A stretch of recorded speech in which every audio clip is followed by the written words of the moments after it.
ने मेरी Indian team, अपनी इंडियन टीम ना कि भारतीय टीम, ये हिंदुस्तान की टीम पहले तय करो। ने अपनी जो टीम है, हिंदुस्तान की टीम है, मैं तो उनका अभिनंदन करता हूं और फाइनल के लिए शुभकामनाएं देता हूं। और मुझे पक्का विश्वास है कि हमारी टीम विश्व विजेती फिर से एक बार बनेगी, इसमें कोई दो राय मेरे तो मन में नहीं है, आशंका नहीं है।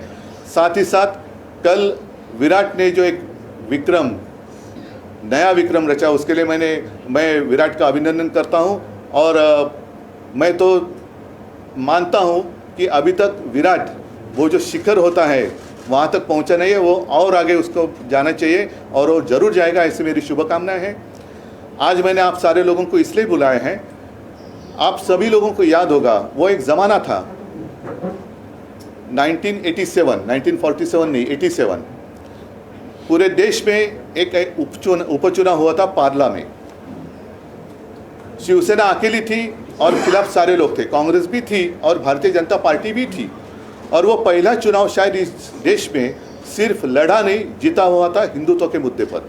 उसके बाद कई बार हमने चुनाव लड़े, कई बार हम चुनाव जीते, लेकिन हमारे जो विधायक थे उसमें स्वयं सुभाष देसाई जी है, हमारे रमाकांत मयेकर जी थे, रमेश प्रभु जी थे, बापू खेड़ेकर, सूर्यकांत महाडिक जी थे और स्वयं बाला साहब जी, हिंदू हृदय सम्राट बाला साहब ठाकरे, उनका मतदान करने का अधिकार छीन लिया गया था। क्यों? क्योंकि उन्होंने हिंदुत्व का प्रचार किया था। गर्व से कौम हिंदू है नारा जरूर किसी और ने दिया होगा, लेकिन उसको बुलंद किया था हिंदू हृदय सम्राट बाला साहब ठाकरे जी ने।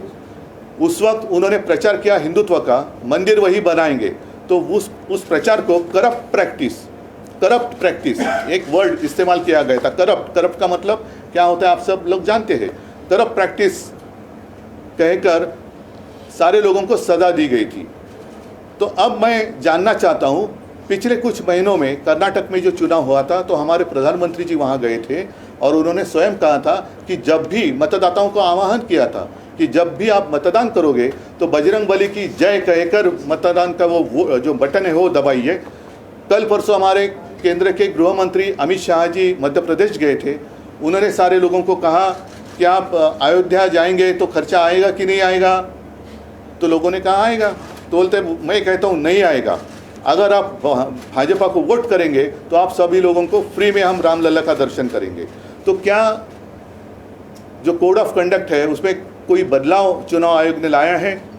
अगर लाया होगा तो सारे लोगों को अवगत करना चाहिए कि आप भी अब भगवान के नाम पर, धर्म के नाम पर वोट मांग सकते हैं। हाँ, ये बात अलग है, शायद अमित शाह जी को अब पता चला होगा कि उनकी जीत अब सिर्फ राम भरोसे है, उनका कर्तृत्व कुछ दिखाई तो नहीं दे रहा है, तो राम भरोसे वो वोट मांग रहे, तो वो बात अलग है।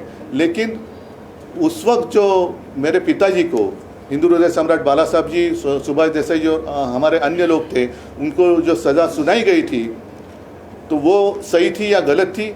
अब क्या उसमें कोई बदलाव लाया गया है? और अगर बदलाव लाया गया होगा तो हमें कोई अड़चन नहीं, हम तो उनका स्वागत करेंगे, क्योंकि हमने वो सज़ा तो भुगत लिए।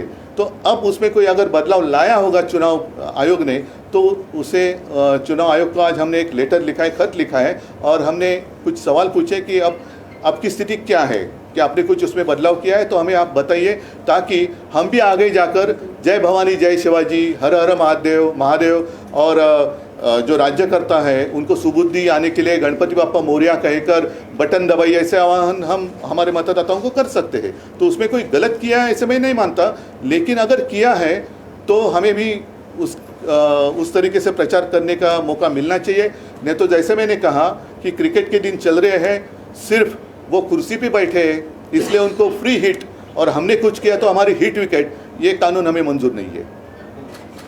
सर, जिस प्रकार जैसे कि हम देख रहे हैं कि चुनाव जैसे ही नजदीक आता है, कोई भी राज्य का चुनाव हो, धर्म के मुद्दे पर जो है वो राजनीति ज्यादा गर्माते। हम तो चुनाव आयोग ने जितने सारी पाबंदी लगाई है या जितने सारे कोड ऑफ कंडक्ट में नियम है उस पर ही हम प्रचार करते हैं। नाही, मला तर त्याच्यात बोलायचं नाही आहे। पहिले या विषयावरती निवडणूक आयोगाने खुलासा करावा, आणि जसं या सर्व लोकांचा एक लोकशाहीतला मूलभूत अधिकार, मतदानाचा अधिकार, जो कधी कोणी काढू शकत नाही.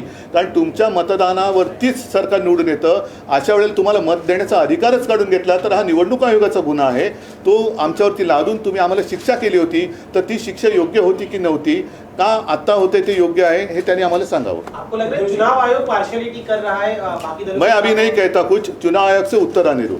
सर उद्धवजी, जैसे एक की प्रश्न आहे की अमित शहा यांनी आचारसंहितेचा भंग केला आहे असं तुमचं म्हणणं आहे. तो केला आहे की नाही हे मला निवडणूक आयोगाने सांगायला हवं. मी असं काहीच म्हणत नाही, कारण मी निवडणूक आयोग नाही आहे. निवडणूक आयोगाने जर काही कायद्यात बदल केला असेल आणि जर का मला तो माहिती नसेल तर ते मी असं बोलणं योग्य नाही. त्याच्यामुळे निवडणूक आयोगाने जर पंतप्रधान आणि केंद्रीय गृहमंत्री असं बोलत असतील तर माझा असा समज आहे की निवडणूक आयोगाने त्याच्यात बदल केला असावा. पण तो असेल तर तो सर्व पक्षांना सांगण्यात आला पाहिजे. विपक्ष के नेताओं को नोटिस इशू किए जाते हैं चुनाव आयोग द्वारा, लेकिन सत्ता पक्ष के साथ ऐसा अब तक देखा नहीं. आपको लग रहा है कि ये दोहरा नहीं, मैं इसलिए आज कोई उनकी निंदा नहीं करता. वो तो मराठीत म्हणतात ना, जागरूक है. जैसे उन्होंने केजरीवाल जी को एक नोटिस भेजी है, मैंने सुना प्रियंका गांधी जी को भेजी है, राहुल गांधी जी को भेजी है. तो अगर मतलब वो काम कर रहे हैं, ऐसे नहीं कि वो चुनाव आयोग काम नहीं कर रहा है. तो चुनाव आयोग तो काम कर रहा है. तो अभी इतने जागरूक चुनाव आयोग है तो उनको ये भी कहना चाहिए कि ये अनदेखी है कि ये सही है. मुफ्त ट्रेन का लालच दिया जा रहा है वोटर्स को. आपको लग रहा है कि मुफ्त में दर्शन कराएंगे? नहीं, अभी उनका कारोबार सिर्फ राम भरोसे चल रहा है. उनका भरोसा सिर्फ प्रभु राम पर है, दूसरा कुछ नहीं है. वो बात अलग है, वो राजनीति में यहाँ नहीं लाना चाहता. सिर्फ और सिर्फ आज मैं इतना ही चाहता हूँ, इतना ही सीमित रखना चाहता हूँ कि चुनाव आयोग ने हम सारे लोगों को अवगत करना चाहिए कि ये जो हो रहा है या इसे ठीक है, इसको हमने इजाज़त दी है तो हम भी करेंगे. जैसे मैंने कहा, हम भी आह्वान करेंगे, जय भवानी जय शिवाजी करा, हर हर महादेव म्हणा, गणपती बाप्पा मोरया म्हणा प्रत्येकाने. आणि काही जण मग ते निवडणुकीच्या मतदानाच्या वेळेला पूर्ण हनुमान चालीस वगैरे बोलतील. तब तक कतार चलते रुकी रहेगी सब लोग. उद्धव जी, आपको लगता है कि जब चुनाव आता है तो बीजेपी की तरफ से नया धारणा सामने रखी जाती है? पहले 15 लाख रखा गया, अब एमपी में चुनाव है कि राम दर्शन आपको फ्री में किया जाएगा. मैं इस बारे में अभी कुछ नहीं कहना चाहता, लेकिन इसको इजाज़त है या नहीं यही सिर्फ मैं यहाँ चुनाव आयोग से समझना चाहता हूँ. उद्धवजी, तुम्ही राम मंदिराचा मुद्दा उपस्थित केला. अनेक निवडणुकांमध्ये राम मंदिर निर्माणाचा प्रश्न हा केंद्रस्थानी राहिला. शिवसेनेचं या मंदिर निर्माणात आंदोलनातही सहभाग होता आणि उभारणीतही. त्याच्याबद्दल धन्यवाद तुम्हाला.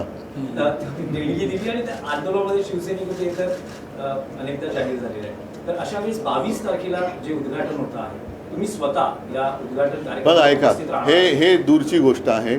मला असं वाटतं की केवळ त्यांच्या सोयीने ते उद्घाटन करतात निवडणुकीच्या आधी.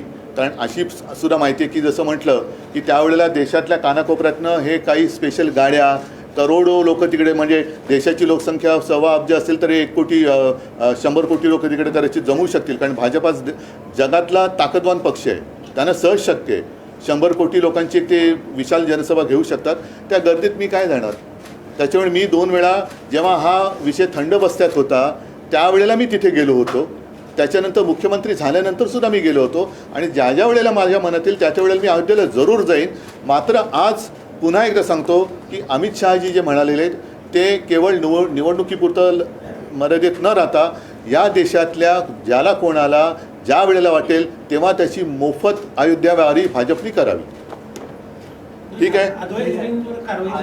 अद्वै हिरेंच्या सोबत पूर्ण पक्ष आहे, त्यांच्या पाठी आम्ही आहोत. आणि हा एक वेगळा विषय आहे, कारण हिरेंवरती कारवाई होते, पण ज्यांच्यावरती आम्ही आरोप केले त्यांच्यावरती कारवाई काय, त्यांच्यावरती त्याची चौकशी पण होत नाही. तर या सगळ्यांचे हिशोब हे सरकार आमचं आल्यानंतर आम्ही करणार. म्हणजे जसं ECI बद्दल तुम्ही दुहेरी मापदंडाचा मुद्दा नाही, आता विषयांतर होऊ नये, विषयांतर करत नाही. मी एवढंच सांगतो, अद्वै हिरेंच्या सोबत संपूर्ण शिवसेना आहे, ती राहील. आणि सरकार बदलल्यानंतर आम्ही ज्यांच्यावरती आरोप केले त्यांची सुद्धा चौकशी आम्ही केल्याशिवाय राहणार नाही. सगळ्यांना धन्यवाद. जय हिंद.